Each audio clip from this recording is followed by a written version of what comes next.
দেখো, শুরুতেই তোমাকে একটা আপডেট দিয়ে রাখি, যেটা কংগ্রেসের তরফ থেকে অভিযোগ তোলা হচ্ছে যে 204 নম্বর বুথ, যে বুথে তাদের এজেন্ট বসতে যায়, তাদের এজেন্টকে বার করে দেওয়া হয়েছে, এমনই অভিযোগ তৃণমূল কংগ্রেসের বিরুদ্ধে। যদিও তৃণমূল কংগ্রেসের প্রতিক্রিয়া পাওয়া যায়নি। অন্যদিকে 21 নম্বর বুথ, সেই বুথেও কিন্তু কংগ্রেসের এজেন্ট তাকে বার করে দেওয়া হয়েছে, এমনটাই কংগ্রেসের তরফ থেকে অভিযোগ করা হচ্ছে। 21 নম্বর বুথ অর্থাৎ হরিজন প্রাথমিক বিদ্যালয় এবং 204 নম্বর বুথ অর্থাৎ যেটা জানা যাচ্ছে অনন্তপুর অঞ্চল।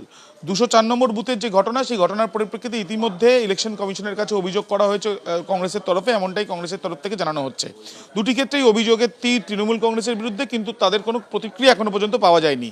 কিন্তু সকাল থেকে যে ছবিটা আমরা দেখছি, আকাশের মুখ ভার, টানা বৃষ্টি। যে জায়গায় আমরা দাঁড়িয়ে আছি, প্রত্যেকবার যখন এখানে নির্বাচন হয় দেবগ্রামের এই স্কুলে লম্বা লাইন, প্রচুর মানুষের উপস্থিতি দেখা যায়।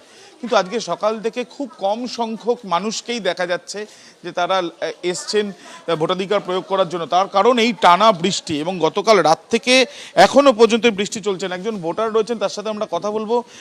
সকাল সকাল চলে এলেন, টানা বৃষ্টি পড়ছে। সকাল বৃষ্টি হচ্ছে দাদা, কাজে যাবো সকাল সকাল ভোট দিয়ে, হ্যাঁ সেখানে তাড়াতাড়ি চলে আসলাম। অন্যান্যবার যখন ভোট হয়, ধরুন অন্যান্য যে নির্বাচনগুলো হয়, সেই ক্ষেত্রে সকালবেলা তো প্রচুর ভিড় থাকে এখানে। হ্যাঁ, সকাল পর্যন্ত ভিড় হয়। এবার হলো, এবার বৃষ্টির জন্য আসেনি, আসবে লোক আসবে, বৃষ্টিটা কমুক আসবে।